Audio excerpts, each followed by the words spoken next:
Good evening, everyone. Hope you guys are good. Had a good day. Enjoyed the sun. Hope you're out there enjoying the sun as well, because it's great to get some vitamin D and really get your energy levels up, etc. Um, so we've got a bit of a different subject this evening, and suggested by Paul. So I'll introduce that in 1 second, and I'll introduce the format of that this evening as well. And I'll just get started in 1 second. So, okay, for those of you who don't know me, I know most of you, and most of you know me. But if you don't, I've been investing in property for the last 3 decades, mainly buy-to-lets, and these are some of the properties that I sort of purchased. Some are in Stoke-on-Trent, some are here in Sittingbourne in Kent. Commercial units, standard two bedroom, 3 bedroom, 4 bedroom houses. We've got a couple of ones as well. So a good mixture. Reason for having a mixture is the only thing happens to the market, at least we can, if some law comes in about just all 3 bedroom properties, we've got something that is not all in one go. Some HMOs, some commercial properties. This is a church in Dover that we converted into 9 apartments. It's fully let out now. Every property purchased has got a story, but there was a big story behind this one. But it's all income producing now, which is great, and we're going to hold that. And we do property as far down as Dover, up to Dartford, in the Kent area, and then, as I say, Stoke-on-Trent is our other main area. This is our office. I've got some pictures of people in there as well, sort of the team, and we look after our own properties. We serve the local community, as well as working for landlords and housing hundreds of tenants in this area, and again in Stoke-on-Trent. The estate agent looks after everything from property management, finding tenants, surveys that our good colleague John helps us with, finance that Wayne helps us with, and Emmett helps us with. So various services coming into the estate agency, and we're open 6 days a week.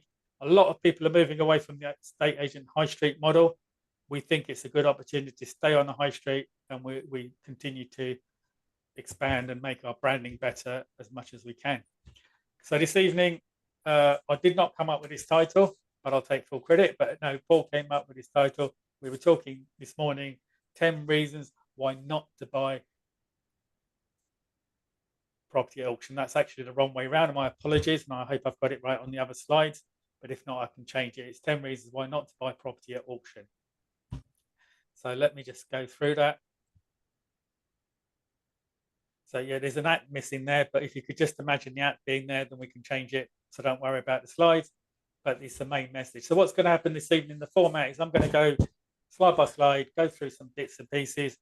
And as I go through my reason, then Paul's going to come in after with a story or with some additional information that would hopefully give you value for this evening.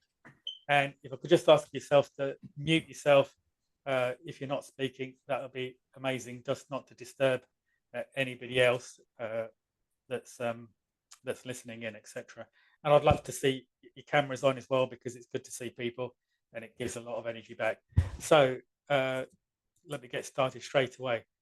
So first one is guide prices can be misleading. Sorry, if I'm going to go host this with you and kind of come back to me for feedback, is maybe an idea I do a brief introduction so that people get an idea of who I am? Yeah, absolutely. I apologise. If you want to come in now, Paul, then please feel free to. And I just assume everybody knows you by now, Paul, but yeah, please do. I never assume that. But I'm very unassuming.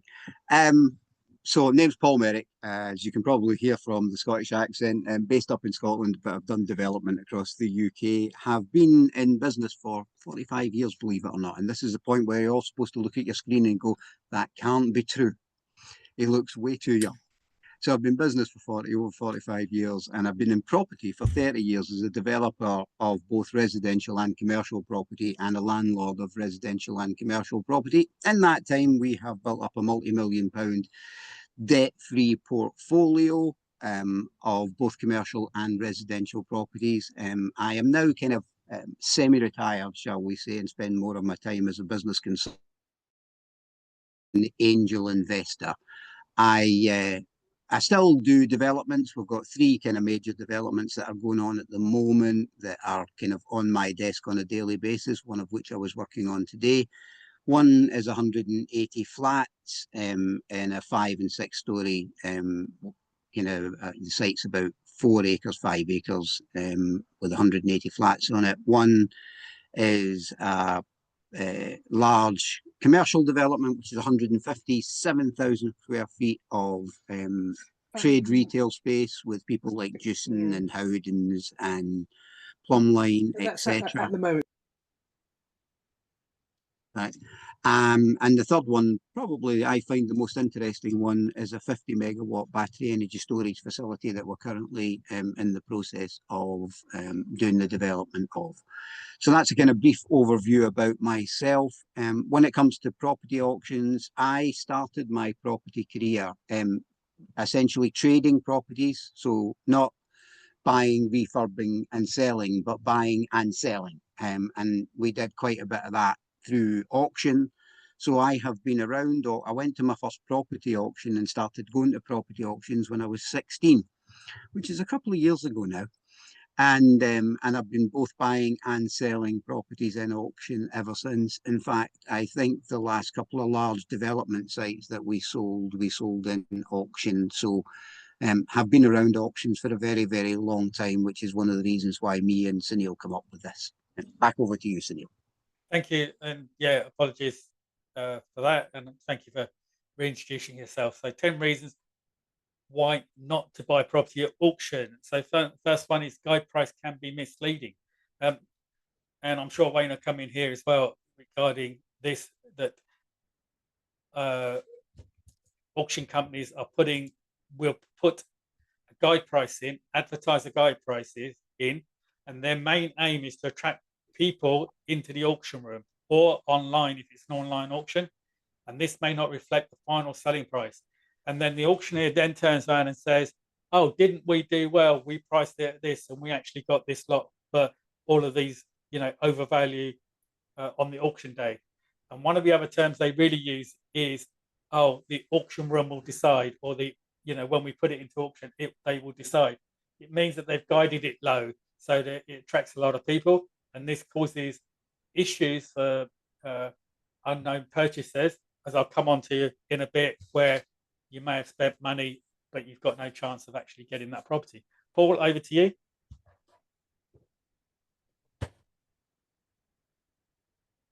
You just need to unmute. I think you're on mute, Paul. John, I sound better when I'm on mute, trust me. And I look better when the camera's off as well. It's an amazing thing.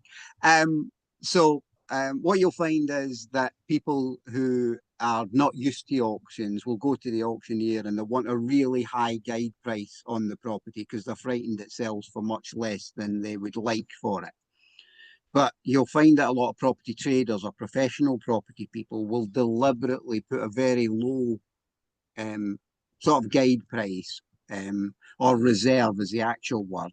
They'll put a very low reserve on it because they know what that will do is create an awful lot of interest. Because the guide price and the reserve can only be, legally in the United Kingdom, can only be 10% apart. So if you look at a guide price in an auction catalogue, that tells you that it's within 10% of the reserve price. So auctioneers encourage people like myself to put properties in with a very, very low reserve price. Now, most Mr. and Mrs. Jones, if you like, are very reluctant to do that, to put a property in with a low reserve price because they're really frightened that it sells for much less. But auctions like water, it finds its own level. So the best way to sell a property in auction is to put a really low reserve on it. So the last 2 development sites that we sold in auction, I put and this will surprise you, I put a 25% reserve of my expectation of the value of the property. A 25% reserve of what my expectation the property was going to bring. Now you can say that's a big risk. It is, right? But what that did was that created a lot of interest in those two particular lots. I would say they were probably two of the most popular lots in the auction. Lots of people went to see it, lots of people had a look at it, and lots of people get auction fever. So although I put a 25% of my expected price, both properties sold for more than I would have been happy to take for them in my expected price. They both did about 10% above my expected price, which is, if you look at that, that's 85% above the reserve. So never look at a property in auction, right, and think, oh, that sounds like it's going to be really cheap. That's got a really cheap guide price, because that guide price is deliberately there in order to bring you in and 10,000 other people just like you.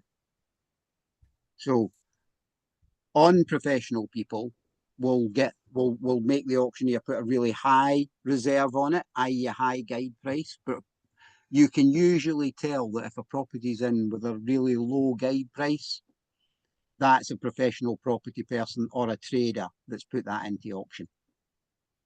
Back over to you, Yeah, Sunil. yeah, brilliant. So yeah, look out for guide prices. They do not necessarily mean that that's going to be the price at the end of the day. Limited time to do due diligence. So auction companies will have 6 weeks of marketing. They will put that in. But that doesn't mean to say that all the paperwork is going to be in the legal pack in that time. So you've got to organise a survey, organise finance. You've got so much to do within that time.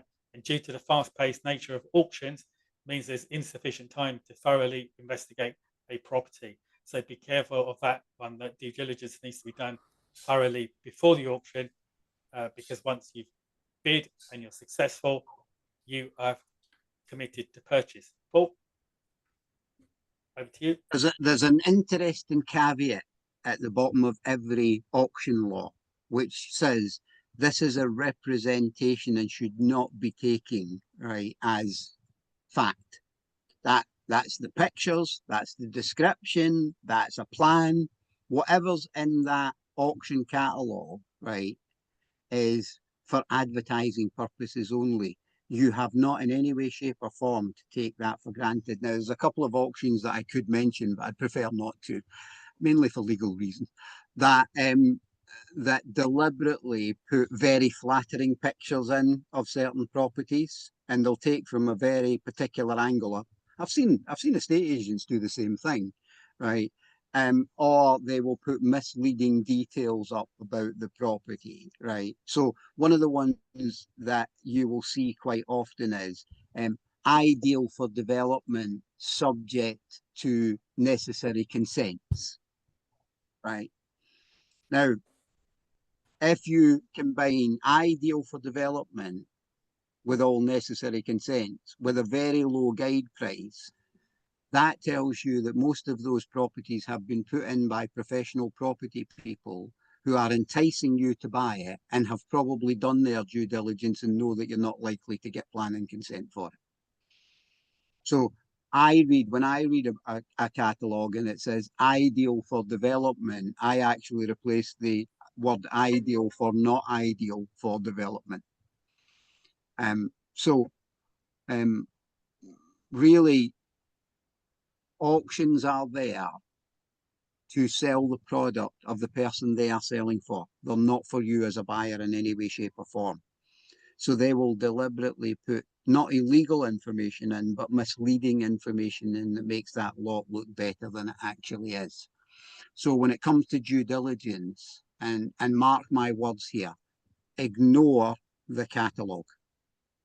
Anything and everything that it says in the catalogue, just ignore. Because the likelihood of it being accurate is about 10%. Back over to you, Sunil. Thank you. And whilst you're talking there, Paul, it reminded me of a story that in our local auctioneer, which is Clive Empson, and they don't meet in the room, but when they did before COVID, there was a gentleman who he looked at the image, which was a house in the catalogue, and he put his hand up and he purchased it, and he said to the auctioneer, "When can I collect the keys to my house?" And he said, "No, sir, you've actually brought a piece of land. That's just the image of the property that you could develop. So yeah, the auction catalog was in that situation. I think he got excited, wasn't all there. So due diligence is so important, and do not rely on, as Paul says, the information within the catalog, because the auctioneer is there for one client alone. Risk of hidden property issues. So there are reasons why properties are put into auction, and people normally go through estate agents or they try and sell the property, and then they get to a situation where they think, okay, I need to sell this, or there are structural issues, and John will tell you there could be structural issues, foundation issues, there could be ghosts in the property, there could be all sorts of issues with the property that the auctioneer doesn't necessarily need to declare, because there'll be wording in there that says that they have not fully inspected. So the electric could have been cut off, the gas could have been cut off, all sorts of issues there. So properties sold at auction are caveat emptor. Absolutely. We'll come on to what that means later, John, and I'll come back to you. Assume, meaning there may be undisclosed problems like structural issues, short leases, or restrictive covenants, and the auctioneer is not under any obligation at all to tell you about that property in any respect. I think Paul, you told me a story yesterday which might be quite interesting here. Over to you. I've got loads of stories.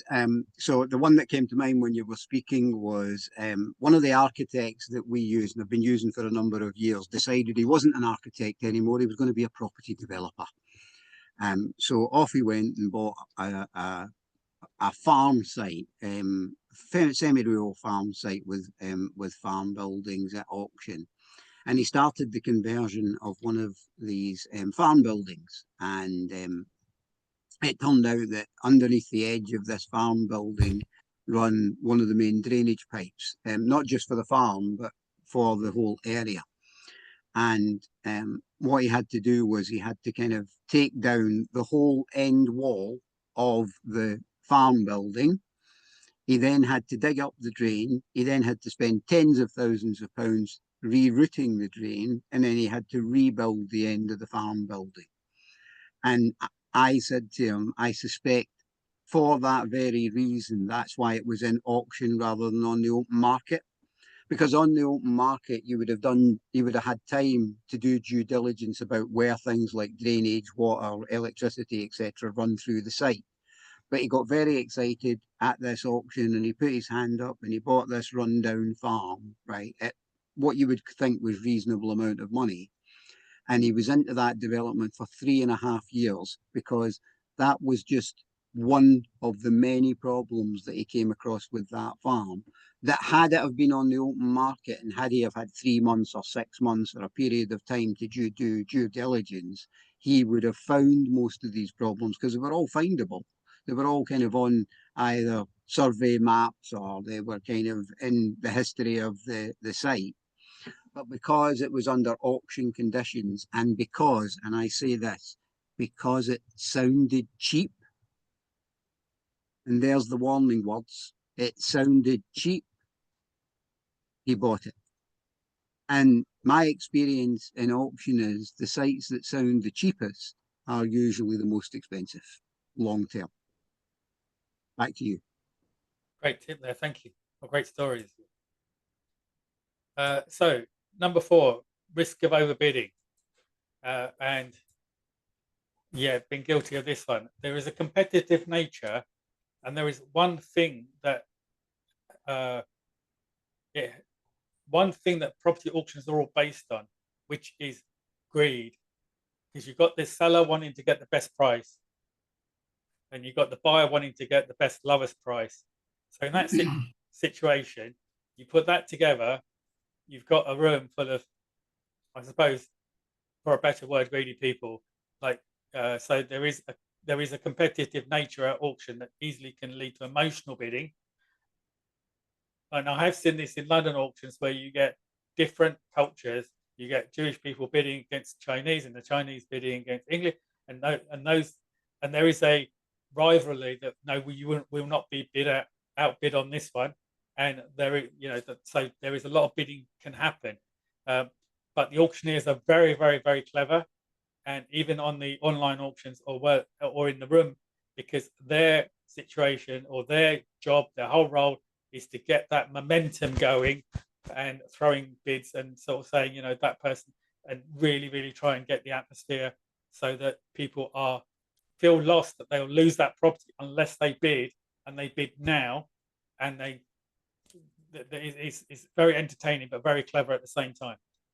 And sadly, Sunil, there's also the homes under the hammer component with people that watch the television and program and think they're developers. Yeah, definitely. And you see a lot of those in, the mothers would push it, and there's nothing wrong about mother developers or homes under the hammer. But yes, there is it looks easy to do, etc. But the bidding can be quite quick. And I've been, for a better word, hypnotized by what's going on once and a number of times, I suppose, because the bidding process can be very, very quick.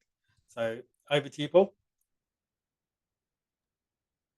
I don't know that it is greed, because I'm not necessarily a very greedy person, right? But it's an emotional environment. An auction, whether it's online or whether it's in the room, it's an emotional environment, right? And it's a time-related environment, and it's a competitive environment. And I'm not sure that it's always greed that drives that competitiveness. I remember standing in an auction one time, and there was a chap called Philip Smith, who used to be, now passed away, but he used to be a prevalent buyer in one of the auctions I went to. And it got really annoying after a while that Philip put his hand up for everything and bought everything, because he had more money than God, I think. Right. And I remember bidding against him one time, and I paid over the odds for a property. And I didn't pay over the odds for it because I was greedy, because I actually, as a buyer, greed would make you pay less, not more. Right. And I didn't pay over the odds for it because it was the best property. I paid over the odds for it because I wanted to beat Philip Smith, because I was fed up of losing to him. Now, most people wouldn't openly admit that, but as well as being not greedy, I'm also very honest.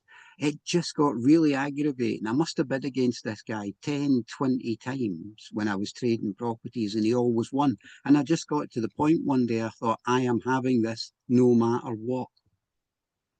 And you might sit there and think, but I would never do that, Paul. And 20 minutes before doing that, if you asked me that question, I would say, I would never do that. Right? It's a very emotional environment, an auction. And the other one, which was much more recently, was one where it was a really interesting property, because I buy a lot of commercial property. It was a really interesting property. And I said to my wife beforehand, I'm going to pay X. And I found myself still clicking the button online £40,000 later. And she said, I thought you'd say it. I said, I know, but when do you ever get a chance to buy one of these again? Right. Now, was it the right price? Yes, it was. Did we make money on it? Yes, we did. Right. Did I pay over the odds for it? Yes, I did. My first price was the right price. My second price just cut down my profit margin and cut down my profit margin and cut down my profit margin. So you get many gurus telling you how perfect they are and how they've never made a mistake in their life. And my dad used to say, if you've never made a mistake, you've never made anything. Right. You make emotional mistakes in auction. You get emotionally involved with the property. You get emotionally involved with the people. You get emotionally involved with the atmosphere. And if you find that you're one of those people who are emotionally driven in a lot of the decisions that you make, auction's probably the last place to be making them. Back to you, Sunil. Thank you. Wayne, you go to the auction once a month to support the auctioneers, and what was your thoughts? Overbidding? Oh yeah, I mean, look, I've done it myself. I think it's easier. Well, I think it's probably easier now online than it was in the room. In truth, I've done it in the room, and we're bidding on a family residence. Laura was away in France with family, and we'd stuck to our guns. The problem is, it's very easy to think, I could have got it. You know, you leave the auction room, you bid up to 214 and someone else gets it for 215. Well, you know, in your mind, you're thinking, well, next time around, I was so close, but you weren't, because had you bid up, they'd have bid. And it's this continuing cycle. And you know, I think you can lull yourself into a false sense that I was really close, so next time I'll just push it a bit more, or push it a bit more, because the reality is you don't know who you're bidding against. Yeah. Thank you. Auctions are a very interesting emotional place. I have walked out. I've walked out of an auction absolutely ecstatic. Right. I remember buying a property, 2000, and I think it was 2019, and I'd went to the auction to buy this property, and I was willing to pay £100,000 for it. It was a commercial site, and I was willing to pay £100,000 for it, and they couldn't get a serious bid for it at all. It didn't reach reserve. And I walked up to the auctioneer afterwards and I said to him, what's the reserve on it? And he said £70,000. And I said, I'll have that. Put my name on it. And I walked out of that room ecstatic. I actually ended up selling that property for £450,000 after gaining some planning consent. So it's probably one of my better decisions, right? I've walked out of an auction room and felt elated because I've done a good deal. I've walked out of an auction room and thought, I paid too much for that. And I've walked out of an auction room and thought, I should have paid more for that. If you ever want life on an emotional roller coaster, go to auction, right? Because I have walked out, and strangely enough, because we used to trade properties at auction, I used to buy more than one property. I think the most properties I bought at auction is 7 in one go, right? And I've walked out of a room having bought 4 properties and had all 4 of those emotion about the different properties. Paid too much for that. Didn't get that one. Should have paid a bit more for it. This one's fantastic. This one, I think I'm on the line with it. Right. And if you want to live your life on an emotional roller coaster in property, go to auction. Brilliant. Thank you. So legal pack may be incomplete. So what happens is that the legal pack is produced. As I say, marketing starts 5-6 weeks before the auction, but a solicitor may be waiting for reports of the title or surveys, local searches, water searches, and it may not be in their EPC. So really, it's what's missing in the legal pack, which contains essential information about the property, may be incomplete, and this may be difficult to understand. So it doesn't matter if it's incomplete, because you're still, if you bid and you win, you're still obligated to complete on that transaction. And you cannot then say, well, the information was incomplete in the legal pack because nobody was forcing you to purchase that property. So if it's incomplete, you have an opportunity to say, well, I'm not going to purchase because I don't have all the information. However, if you do purchase, then you have been deemed to have taken all the information, however you got that source. So it could be in the legal pack, it could be due diligence that you've done outside. So the legal pack can sometimes be misleading or incomplete information. And people have been caught out by this as well. So over to you, Paul. I always get my solicitor to check the legal packs, and I've got this phrase that I use when I pick up the phone. I'll send her over a legal pack and I'll say, can you check the lying pack, please? And I call them lying packs rather than legal packs, right? I tend to find that they're full of there's a phrase which is called lying by omission. And lying by omission is if somebody doesn't tell you something that they know. That's called lying by omission. And I find in auction, the legal pack has more omissions in it than it has information in it. In other words, the seller or the seller's solicitor or other people involved, including the auctioneer, will know lots of things about that property that are not provided in the legal pack, and they presume that you will go and find them out for yourself. And sellers are not duty bound to tell you everything that they know. Now, here's a major legal difference, right?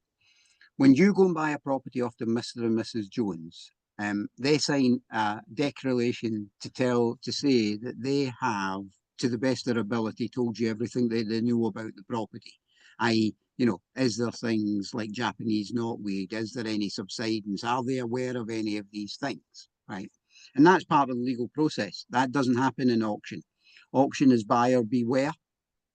So just because a person knows something about a property, they do not have to declare it at auction. See the major difference between those two. That's why I call them lying packs, because I'm not saying what's in the information that's in it is necessarily a lie. I'm not saying it's not either. What I am saying is what they omit from it, what they don't put in it, right? They lie by omission a lot.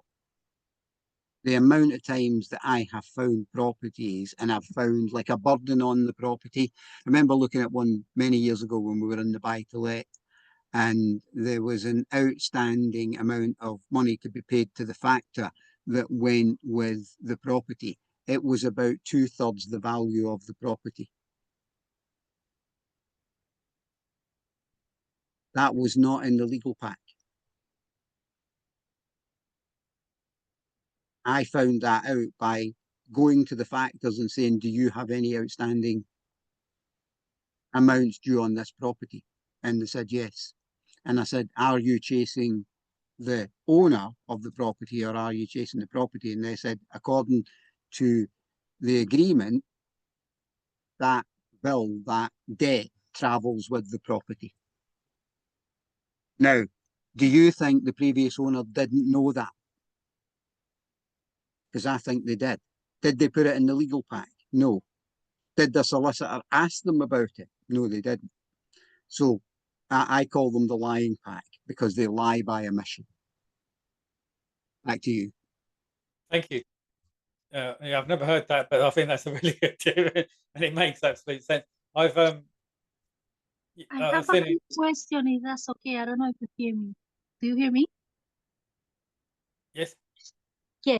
I have a quick question about what he just said. So basically, if Can the we, legal... sorry, can we say we're going to do a Q&A at the end? So can you scribble your okay. question down? Yeah, yes, right? yes, And of then we course. can answer it a bit more intensively rather Amazing. than kind of, yeah. So just Yeah, scribble thank the question down and we'll come back to you.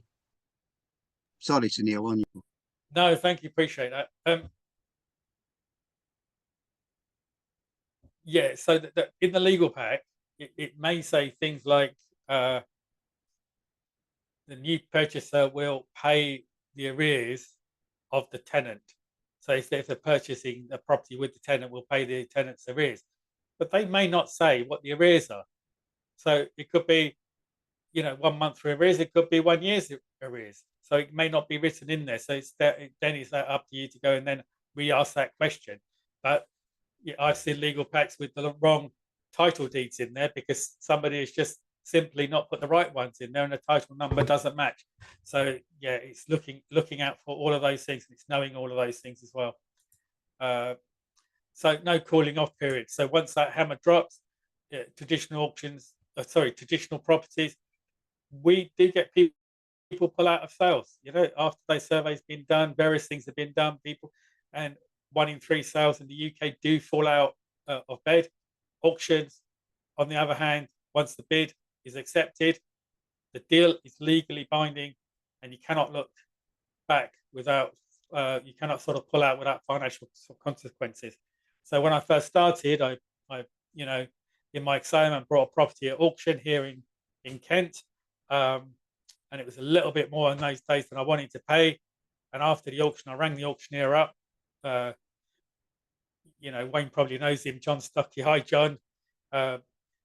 Sorry, I bid on that property, but I don't actually want it now, and I don't think I can afford it. But I really had a good day. That was my first lesson at auctions, to say, Sunil, we appreciate that, but you're in a legal contract, and that's how it works. You are bound by a legal contract as soon as that hammer drops. Even if you're at a traditional in-room auction and you walk out and you don't sign the paperwork, etc. Online, they've got a deposit, but they've also got your details. So even if you bid and then you decide to pull out, the auctioneer can hold you for the cost of remarketing, the cost of getting the property. If that, let's say, using Wayne's figures, that property sold at, you purchased at 200, but you then failed to complete, and they resold it again in the next auction at 150, the £50,000 difference becomes your liability. So there is no calling off period, and as soon as that hammer is dropped, and as soon as the bid is accepted, if it's online or in person, then that is legally binding, and that is and we'll come on to mortgages and things like that in a minute, where you cannot say, well, I didn't get my mortgage because nobody cares. You have now committed. Over to you, Paul. Yeah, I think you've covered this point quite extensively. I mean, it's very much a case of once you put your hand up or press the button or whatever format you do it in, that is your property. And, you know, people are used to 33%, currently 33% of sales across the traditional sales fall out of bed. In other words, 33%, a third of the people in the UK, for whatever reason, change their mind after committing to buy a property. Those statistics don't exist in auction. You've committed to buy that property. It's your property. You've committed to pay that amount of money, and you've committed to pay the fees involved in that. And as Sunil already pointed out, but I will reiterate it, if there is a difference, if it goes back, you say, I can't pay for it, possibly can't pay for it, they will put it back into auction, they will charge you for the remarketing, they will charge you a secondary fee, a sales fee as well as a purchase fee, and any shortfall between the figure that you paid or supposedly paid and the figure it eventually sells for is down to you. And auctions will pursue that because they make a heck of a lot of money out of it. Incidentally, as a seller, here's a curious thing about auctions. See that figure that they chase between the figure they got previously and the figure that they sell it for? They very rarely give that to the actual vendor. They usually cover it in costs and say to the vendor, yes, you know, we did reclaim an extra £50,000. However, it cost us £35,000 to reclaim it, so there's an extra 15. Auction houses never lose. Well, let me say that again. Auction houses never lose. Sellers sometimes lose. Buyers sometimes lose. Auction houses never lose. Back to you. Thank you. Excellent. Really, really good. Yeah, they never lose, and they'll get their money somehow. Properties may be unmortgageable. So some properties which are in auction may be there for a certain reason, and they may be poor condition or have legal issues that make them very difficult or impossible to mortgage. Wayne, I'll come to you first, and then we'll go to Paul. Any thoughts on that one in terms of, have you had situations where somebody's bid and then realise that they can't mortgage it? Yeah, look, I would say almost, I have to say, having assisted with auction purchases for near on 20 years, 19 years at least, it's rare that we're not able to secure some finance. Now, some finance is not a mortgage. You know, I think is the point, guys. You will almost always be able to secure some finance.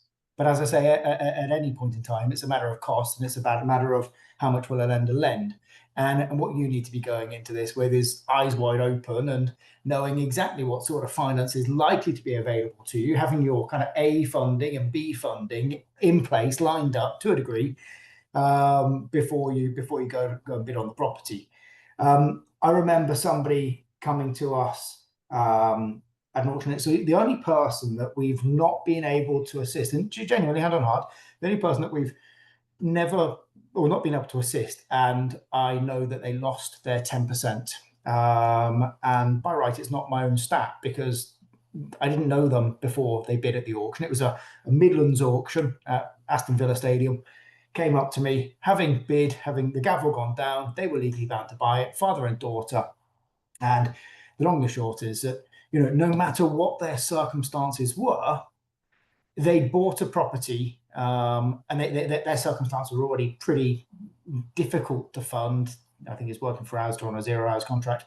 The main fly in the ointment, which had they looked at the legal pack, they'd have spotted, was that the property was smack bang above a mine shaft, an uncapped mine shaft, which meant that funding just was not possible by any means at that point in time from any traditional lender. Would they have been able to secure finance? Possibly, but not at the loan to value that they needed or wanted. And ultimately, having not done the due diligence, they lost their deposit. So yeah, it doesn't always happen. As I say, that there'll almost certainly be funding. But funding isn't a mortgage with Birmingham Midshires. In many instances, at 4.5%, guys, it's somewhat more costly because you perhaps haven't done the investigation that you needed to do. Thank you, Wayne. Appreciate that. No problem. There we go. That reminds me of a story from about, I think it was about 10 years ago, Wayne. This chap came to me for some advice, and I said, what's the problem? He says, I bought a property at auction. Now, it was a standard kind of like 2-bedroom flat. He'd bought this property at auction, right, for varying reasons related to the condition of the property. He could not find funding, right? The only funding that he could find was bridge funding, which he had to take the security off of another property because they weren't even prepared to give security on that property. They wanted security off of another property, right? So he did that. So he then put his own home at risk because that was the other property he had with equity in it. So he put his own home at risk, right? They did the necessary repairs to get that flat in a condition that they could get a traditional mortgage. In the meantime, which took them about a year, in the meantime, right, because they were struggling for funding to actually kind of do the repairs after they bought the property at auction. In the meantime, they'd been paying 1.5% per month. They'd paid over the odds to get the work done in order to, because the builder that they brought on was willing to do the work, but he wanted extra pay if he was going to have to wait for the payment. So they essentially paid about 25% above the market value work rate, right? When they were done, I can't remember the figures because it is about 10 years ago, but let's say that this property would have been worth 150 to 200,000 pounds completed, right? If they were buying one ready to walk into, it would have been 200,000 pounds to buy a flat in that block. Walk through the door, switch the lights on and rent it out or sell it, right? They ended up paying 285,000 pounds by the time they paid the auction fee, the repairs, and the very expensive in cost, out cost, and 1.5 a month. And not only that, but during all of that time, right, they were putting their own house at risk. Now, I'm not saying these two things are combined, but not long after that, the chap got divorced. I'm sure it didn't cause his divorce, but I'm almost certain it didn't help. Didn't help. Right. So that's what happens if you put your hand up and you don't know where the money's coming from. And he could have literally walked in, bought another flat, walk-in condition for about £85,000 less than that one ended up costing him. And it was probably about £30,000 less than the market value when he bought it. And that's the other thing I would say is, my experience is that, and this is 30 years in the industry, living around auctions for a very long time, and have bought and sold a lot of properties because we used to trade in them in and out of auction. If I look at the average catalogue and I do my due diligence on properties, I would say that 80% of them have a major problem. A major problem. And 20% of them are fine. And it takes a lot of experience and knowledge to know the difference between that 80% and that 20%. But you statistically, without a lot of knowledge, walking into an auction, you've got an 80% chance of getting it wrong, I would say. And again, hands up, honesty. I have a lot of experience. Sunil, given that I'm his business consultant, might tell you that I'm very good at what I do. I've made mistakes in auction. So if somebody with my level of experience in auction can make mistakes, frankly, if you're relatively new at this, what do you think your chances are? Back to you. Well, if I was just going to say, guys, you were talking about legal packs, and that's a point that's kind of gone now, but we get a lot of clients that will come to us and say, I've looked at the legal pack and I can't see any issues with it. And I say, well, look, the point is, your review of the legal pack, if you're bidding on 10 properties, maybe you'll have a cursory look at the legal pack. You're not looking at the legal pack to ensure it's satisfactory. That's a lawyer's job. You might be looking at the legal pack to see if there's anything that's glaringly obvious that prevents you needing to put it to the lawyer. David Sanderman of EI Group has, I saw him present once, and he said, "What's the most important document in the legal pack?" And you know, people saying, "Oh, well, is it the title registry? Is it this? Is it that?" No, none of those. It's a document that's not there. And that's the point. It's not what you can see. Just because what you can see doesn't seem to have any issues with it, it's the documents that aren't there because, as you say, it's they've omitted it for any particular purpose. Lying by omission. Lying by omission. That's it. I've written it down. Entirely what it is, right? Do you want another story, Sunil? Right. Yes, please.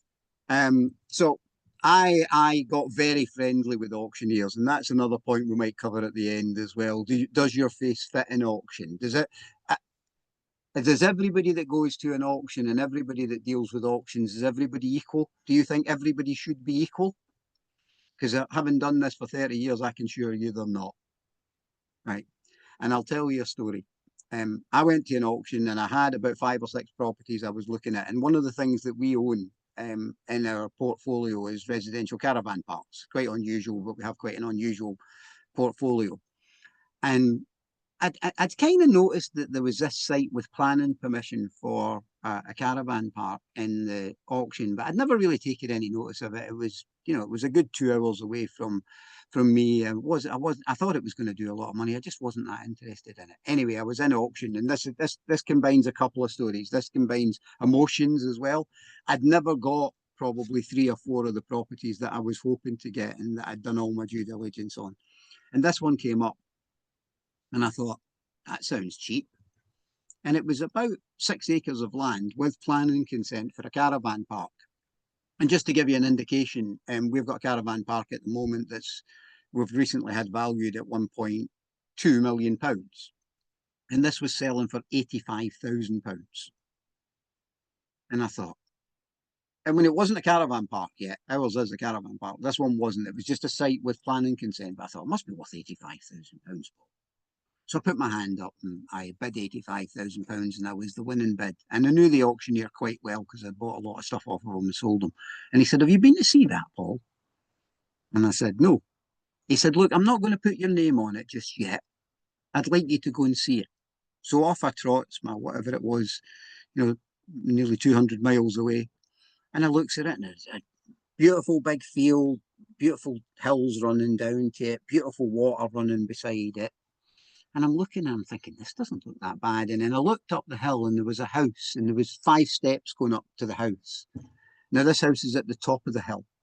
So I goes to the top of the hill and I knocks on the house door and I said, "Listen, I'm really curious. I bought that site down the bottom there and I see that you have your house kind of essentially up on stilts. You've got 5 steps coming up to it for no reason." And he said, "Come in." And he showed me a photograph of his house being underwater, which meant the field that I had bought was the river.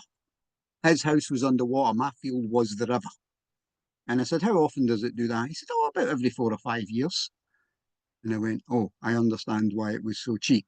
Now, because of the relationship I had with the auctioneer and because of the amount of money that was spent with him and the amount of money we've made him, I phoned him back and I said, "I'd rather not buy that." And he said, "It's okay, Paul, I'll just put it in the next auction." Do you think he would have done that for everyone or anyone, or do you think you would have bought a field that flooded? If Sunil wanted to go until 3 o'clock in the morning, I have so many auction stories it would turn your hair white. Look, back to you, Sunil. Thank you. Yeah, we'll do some more on auctions on other events as well, because it really intrigues me about different personalities and all sorts of stuff that happens there. Need immediate funding. If your bid is successful, you're typically required to pay 10% deposit. And again, you know, Wayne's covered this, that money comes at a cost, and if you haven't prepared, then that particular cost can be quite high. But there remains a and the balance must be paid within a very, very short amount of time. But there is deposit required at the beginning, and you don't necessarily know what that figure is going to be, because the bid could go up. So you could start off with, as using Wayne's figure, 200, and it could go up to 300, and suddenly you've got another 10 grand to find initially. So yeah, having funds ready is going to be the key. Paul?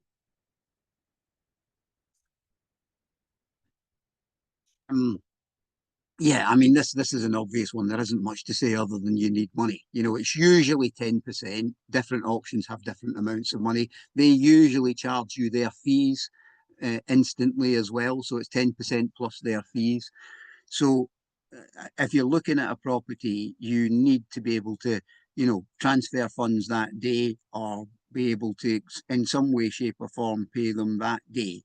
At least 10% normally of the auction fee. So if you have no money, don't buy a property at auction. Great point. Thank you very much, Paul. That's brilliant. Okay. Number 9, limited property choice.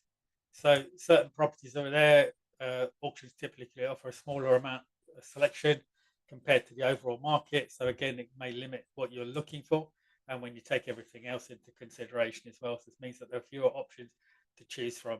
Not a lot I can really say on there, but over to you, Paul. I think this is very relevant if you're one of those people who has, like, what is the terminology that you use, like a golden area, or what is the phrase? What is this? Gold mine? Gold mine area? area. Yeah. Oh, yeah. yeah. All of those phrases. I think it's very true if it's that. We were very privileged in terms of auction. I would buy from Land's End to John O'Groats, and anywhere in between.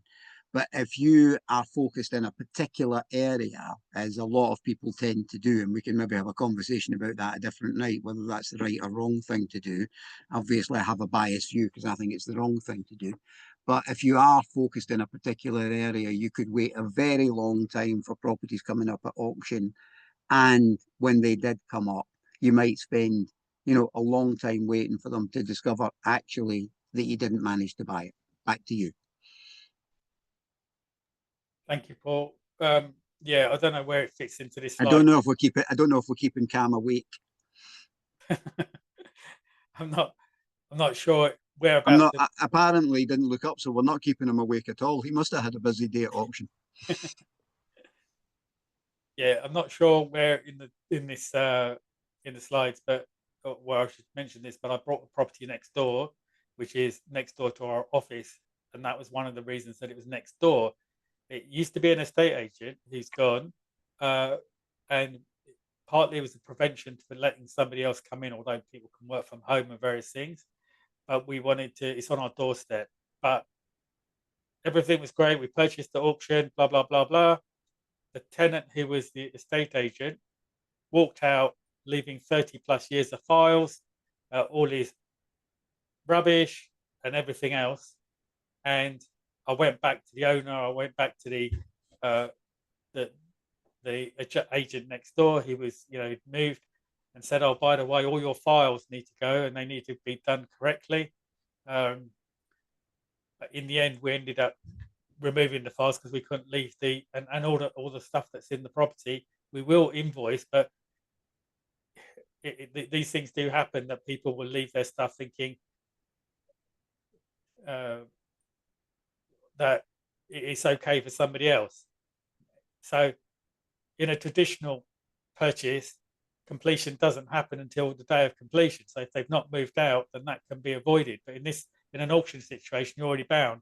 And they became very difficult, which surprised me. But anyway, I ended up clearing out because I think, well, if every day I don't move on, it's costing me money. So I need to get moved on. So yeah, even with experience of property and experience of buying at auctions, that caught me out, this year. So it's just being aware of these things. So you might win the bid, even after you might not win the bid. So this is where I think Jay was speaking about, if I go to buy a property at auction, I do the due diligence. I get John to do a survey. I get Wayne to get all my finances in place. I employ a solicitor to do this, check the legal packs, and then I may lose out on the purchase because somebody else bid more. So that cost is there. And how many times do you do that? Over to you, Paul. Sorry, there's a physical cost to this. You know, if you look at properties at auction, you have solicitors view them. There is a physical financial cost to this, but I'll tell you what else there is as well. There's a huge emotional cost. In business, it's a roller coaster. Sometimes we win and sometimes we lose. But if you keep consistently going back to the auction and losing and losing and losing, you're probably doing the right thing because you're not paying too much for the property. And I wouldn't suggest that you ever did. But you will have an emotional hit every time that happens. Unless you're a superhuman being, you will feel lesser than every time that happens. And you will question yourself every time that happens. And one of the things one of the things that I have discovered in business that's very important, I'm not going to talk about mindset, but I'm going to talk about emotional set, right? If you don't win sometimes and you constantly feel like a loser, that is not good for you in business. I've got a tool I work with as a business consultant, and it's called the Success Journal. And what the Success Journal does is it kind of makes people feel like successes who sometimes fail, not failures who occasionally succeed. And it's very important for our sanity in business that we feel like successes who sometimes fail, not failures who occasionally succeed.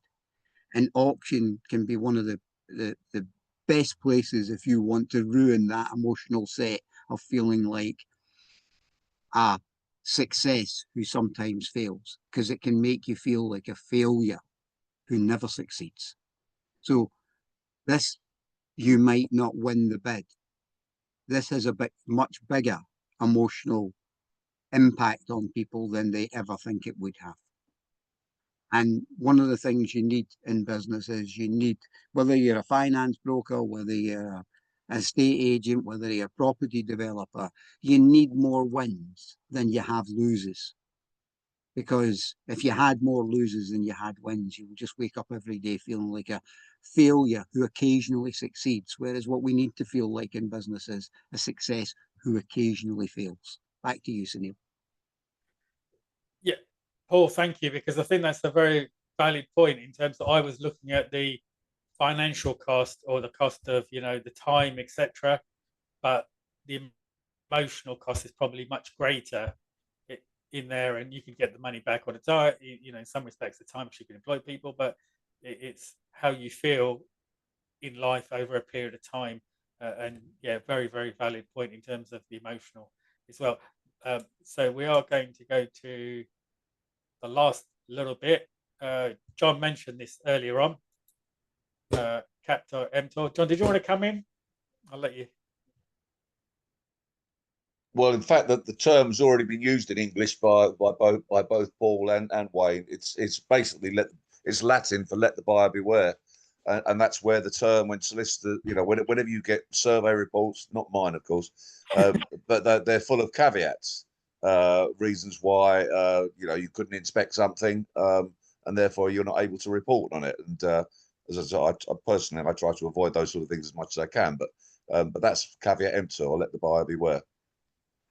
Yeah, brilliant. And yeah, when I studied business studies, law stuff, and this came up quite a lot. Let the buyer be aware, and it's a really good phrase to remember, because there is a reason why that property is in auction, and it could be quite genuine. It could be a probate situation. It could be various other things. But thinking to yourself, why is it there in the first place? So yeah, be aware of what's happening. Any Can questions? I just make a point on that? Buyer beware. And after 30 years in the industry and living a lot of that life in auctions, I would say here's the things that you should be aware of, or beware of. Beware of the property. Beware of the seller and their honesty. Beware of the auction. house and its honesty, and beware of the auctioneer. I love it when people say, oh, I phoned up and I spoke to the auctioneer about this property and he or she told me X or he or she told me Y. And I always ask the one question, and why would you believe them? Well, they wouldn't lie to me, would they? Would they not? Beware of the property, beware of the seller, beware of the auction house, and beware of the auctioneer. And Sunil, it is one of my favourite pet hates, the program Homes Under the Hammer, because I don't know, I just think it's dreadful television, but there we are. But how often do they get the people on there who say, oh, yes, we bought this property and blah, blah, blah. And at the end of it, how did you do with your budget? Oh, well, we didn't allow for this and we didn't, or we overspent by about £150,000. It's because basically they don't know what they're doing. They don't know what they're looking at. It's very frustrating watching that. In fact, I don't watch it anymore. So just a point. Remind me, John, one day when we were offline, because I couldn't possibly tell this story online. But Martin Robinson, I had the opportunity to meet Martin Robinson, and that was an interesting encounter. Well, I heard through a contact who had also met him that in order to get the 3 people on the program that they feature, they're the 3 of a bunch, the best of the 3 of a bunch of about 100, because most people that apply are even worse. Yeah.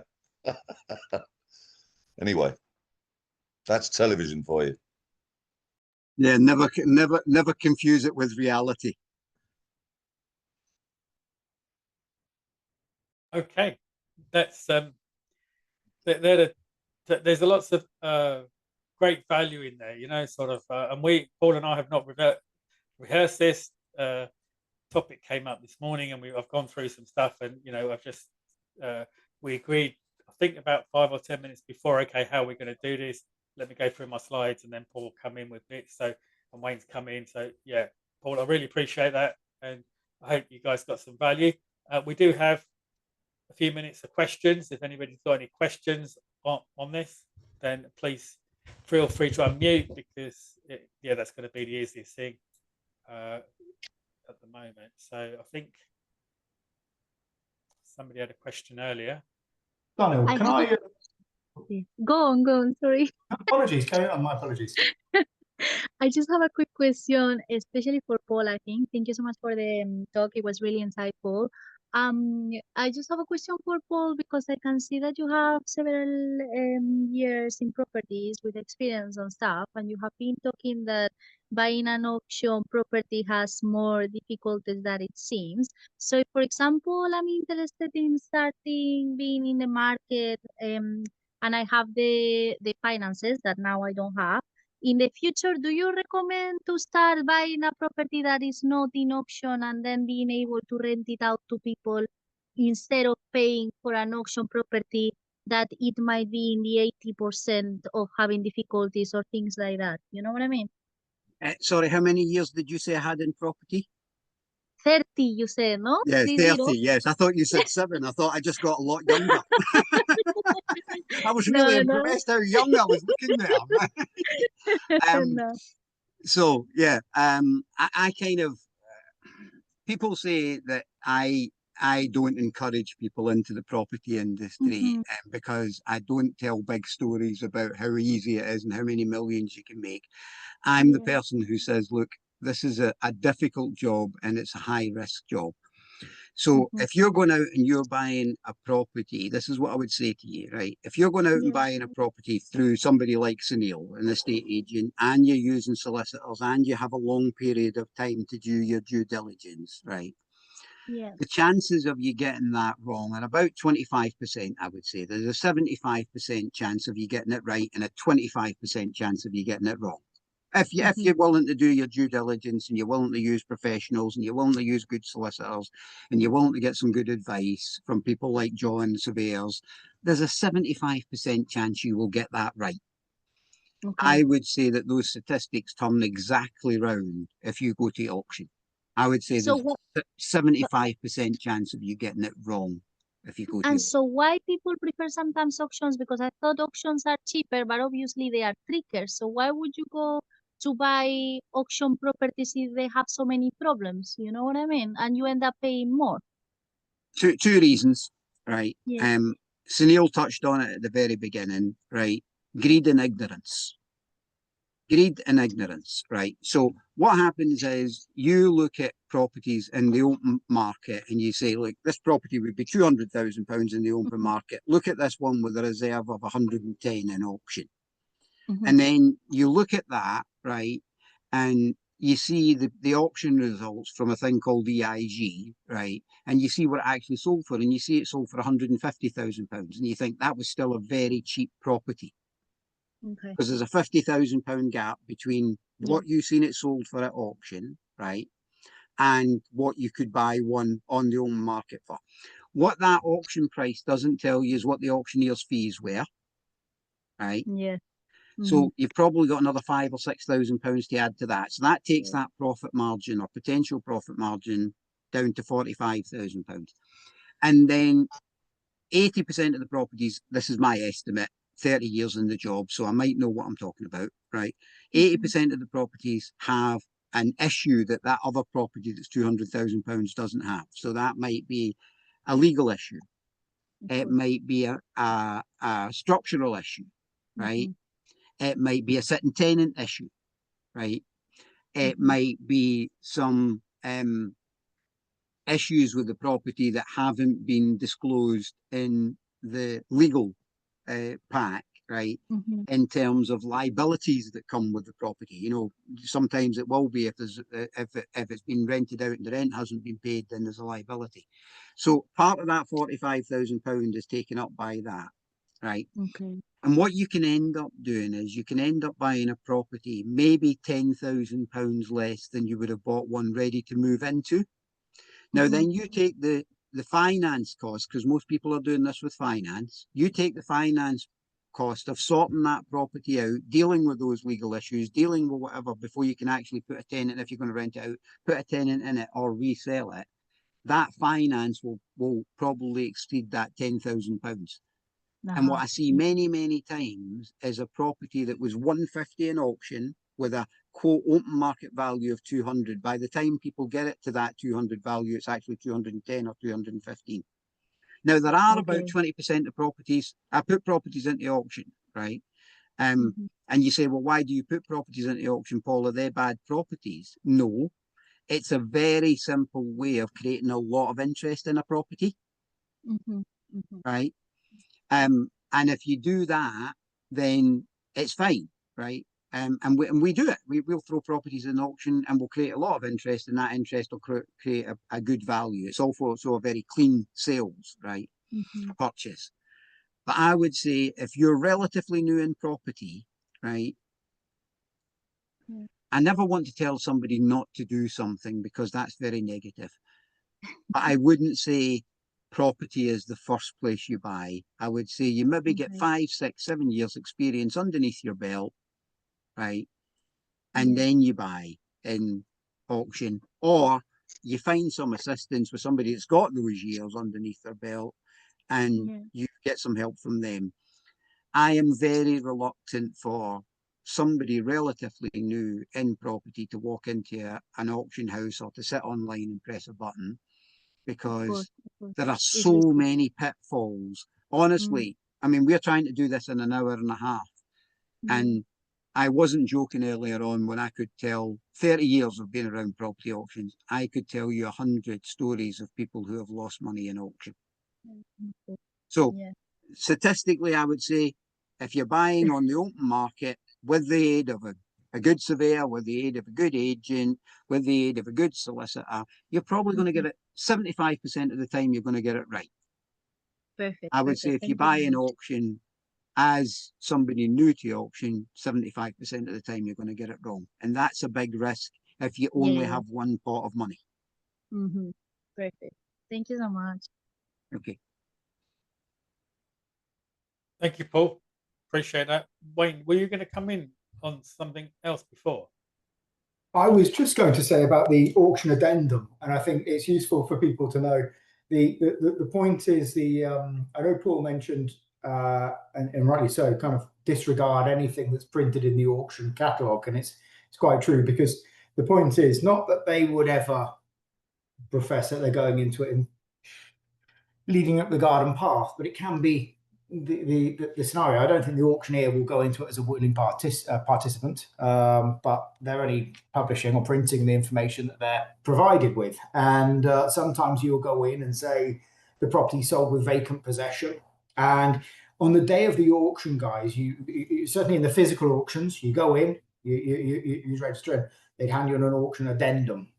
And that addendum is any changes to any of the published details about any of the lots. And that will go in and say, lot 43 has been sold prior, lot 48 has been withdrawn, lot 62 doesn't have 99 years lease. It actually it transpires as 64 years on the lease. Or lot 111 actually is tenanted. So you really have to be very careful. If you do things in the right way, as we said, it's all about putting in the right structure, but you have to be very careful, because just because it was stated as such in the auction catalogue, just as because it was stated as such, or you couldn't see anything to the contrary in the legal pack, doesn't mean that on the day of the auction, additional facts might become relevant, which you need to be aware of. So always look, if you are bidding on a property on the day of the auction, look at the auction addendum. And that addendum doesn't give you time. It's deliberately brought out on the day of the auction, in my cynical point of view, right, to not give you time to actually investigate anything that it says in that addendum. I think there's another question. Somebody's got their hand up, Sunil. Sorry, I was just going to, but I think it's a valid point in terms of the addendum, because fees can change. I know we had a lady on Clubhouse where the fees had changed on the day and things like that. But I didn't cover that, Wayne, but I think it's a really, really important point that the addendum can withdraw, but they can say things like, and I know you probably, know as much as I do, that it's some things in words rather than in numbers. You must pay the auctioneer's fees, which weren't there yesterday. And the lady on Clubhouse got caught out because she'd had the information, she'd had the legal pack checked by her solicitor, and on that basis she purchased. But on the day of the auction, it changed, and she then ended up having to pay, I can't remember the exact figure, £10,000 fees or something. And of course that took a number to where she didn't want it to be, and she had to look for more money. But very good point. Samit, good evening. Good evening, everyone. Hope you're doing well today. Just got a quick question, Paul and everyone, and Sunil, you might be able to answer this one. You hear the term, I did ask it in the chat, I haven't had a chance to read, but you hear the term bidding against a wall, said a few times to me. But the reason I asked that question is I've been bidding on properties, and 4 out of the 6 are back in the auction house again, which I was a bit surprised about. But looking at the numbers, I didn't understand how they bid it so high anyway. So I'm just trying to understand, is that a thing? Is that something that you've experienced, or your experience in the auction house, or knowing the people there? I've experienced it on more lots than I've not experienced it on lots, right? So here's the legal situation within the Sunil, you can quite happily bump my number in as well into the chat if you want, so that if people want to give me a call, they can. Here's what the auctioneer is legally allowed to do. There's normally a reserve set on a property, right? And that reserve is within 10%, as I said earlier on, of the guide price. So it can be 10% lower or 10% higher, but it's within 10% of the guide price, right? The auctioneer is allowed to legally bid himself up to the reserve. This is true in any auction, whether it's a car auction, whether it's a watch auction, whether it's a property auction. The auctioneer is legally allowed to take bids off the wall, false bids, right, up to the reserve price. If he goes beyond the reserve price, then he's committed a crime. But legally, he's allowed to bid up to the reserve price, right? Now, normally they will do this with they will be disingenuous. Let me call them that, right? That's me being kind. Instead of saying, I'm bidding this, right, they will just pretend someone else is bidding it, right? What another thing that you might hear in an auction, whether it's a car auction, whether it's a prestige jewellery auction, whether it's a property auction, is on my sheet I have, right? Now, you presume that that number on his sheet is someone else bidding. That is not someone else bidding. That's him bidding up to the reserve. And the other thing that happens at auction all the time, with virtually every lot in property, right, you would think that the first bid is a genuine bid. Somebody's actually bid that amount of money. That very rarely happens in property auctions. That auctioneer will look at the reserve. Let's say the reserve's £100,000, for example, right? And he says, any bids on this property, I'll start you at 70,000. Now, you presume that somebody's willing to pay 70,000. No, that's him just deciding where he wants to take it. And then you'll maybe hear him say, if he really struggles at 70,000, we'll start at 60 then. Right. Now, if it was a genuine auction, it should start at what people in the room want to pay. So if I wanted to bid £10,000 for that, they should start at 10, but they don't. They start at the figure they want to. So this phrase came up, bidding against the wall, meaning that, because it used to happen in physical auctions, the auctioneer would point to the wall at the back and go, £400,000 on the back wall, right? It was the back wall that was bidding it. As long as he stays within the reserve, he can pull out bids from anywhere. So don't presume that when you're, and same online, he can press the button online as well, up to the reserve. Most people don't understand that. So Neil, we are rapidly losing people. We started off about 37 and we've got 25. We must be stimulating to listen to. I think so many people have either left or fallen asleep. So it must be time to almost bring it to an end. Yeah, I was going to aim 5 more minutes. Summit, did you want to come back in there? We should ask the question. No, thanks for clarifying that, Paul. I really appreciate the openness and honesty there. Thank you for the feedback, and I'll keep that in mind next time going forward. Yeah, I mean, that situation happens because they could be bidding in ones or twos, and suddenly you raise your hand, and then they can bid a lot of 5,000, things like that, because they want to get that room moving. I also had a situation where I bid. Actually, it was this office where I was bidding on this office, and it was the last bid, like 70,000. So I raised my hand. As he dropped the hammer, it became 71. And that was a local auctioneer. And I went back and I said, no, my bid was 70. Oh, we've got it all recorded. And when we dropped the hammer, it was 71. So the situation about bidding against the wall is much wider in its concept than actually it's not just the wall. There are times when Wayne and I used to go to the auctions, the local auction. That's where we met every single month, and because they know that you're there and that you're bidding, and again, Paul knows that Paul was saying earlier about if the auctioneers know you and they know you're bidding or you bid on properties previously, they will point out and say, oh, the person with the orange tie is put that bid in. And by the time you've moved on, you've gone, well, that was me, but I never put a bid in. So it does happen. And online, it's, as I think Amit said, is look at the auction and the auction rooms, because they can add time on, and depending on what sort of auction. So it's getting all that information, and it's fast moving. So hope that helps. Yes, thank you.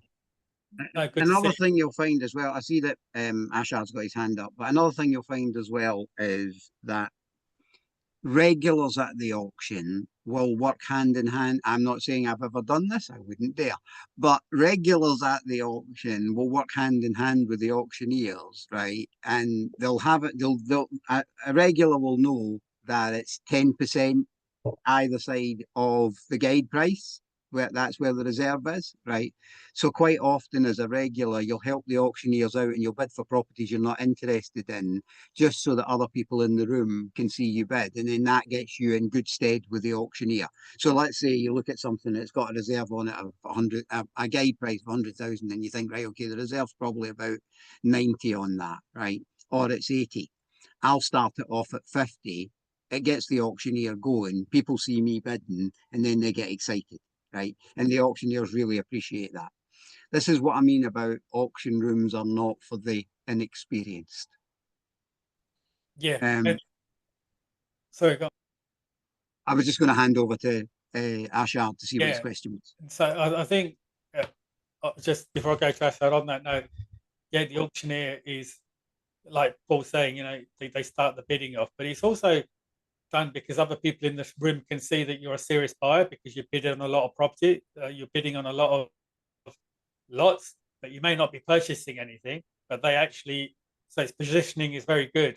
And yeah, I really miss the live auction rooms, but in that respect, because it's a great place to network.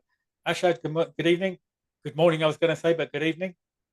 Good evening, Sunil. Thank you. And also Paul as well. It's been fascinating with the 10 reasons, especially your stories, Paul. But one of the things that really jumped out at me was, you know, the legal pack, lying pack, but the sort of lying by omission.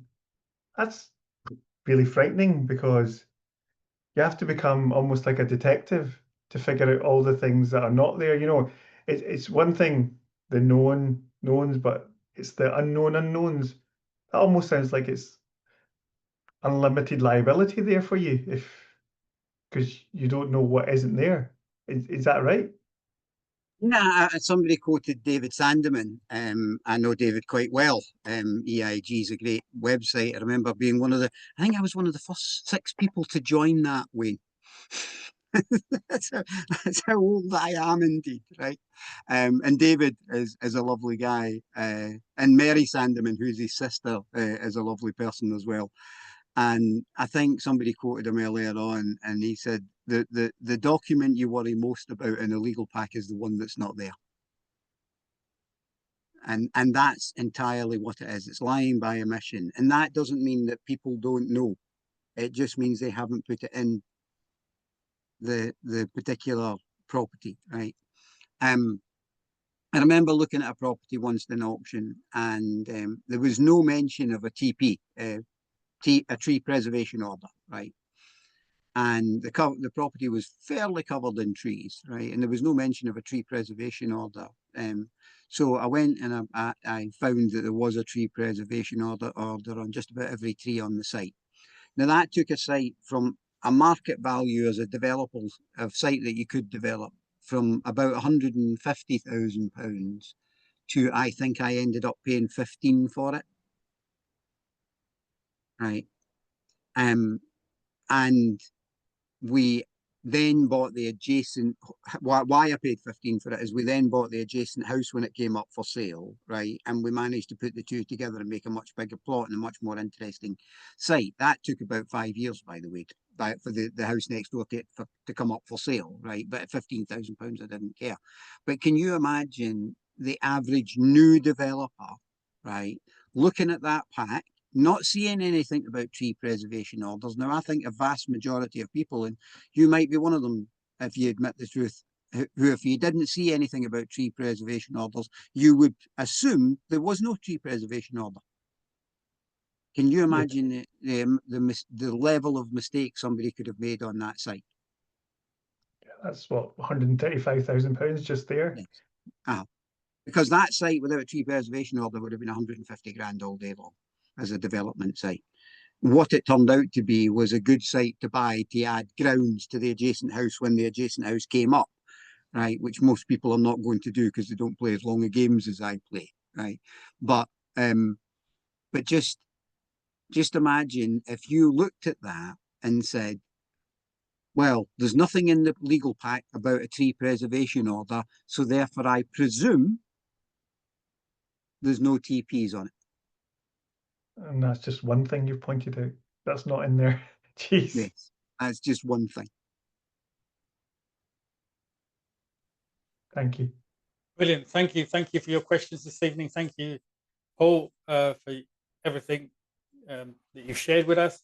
Wayne, thank you for your contribution as well. I'll put your number, I'll put Wayne's, Paul's number, my number in the chat.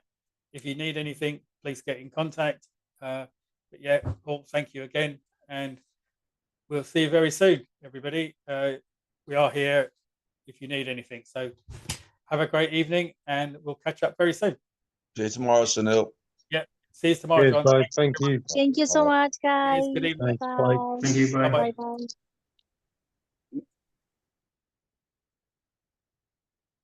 Okay.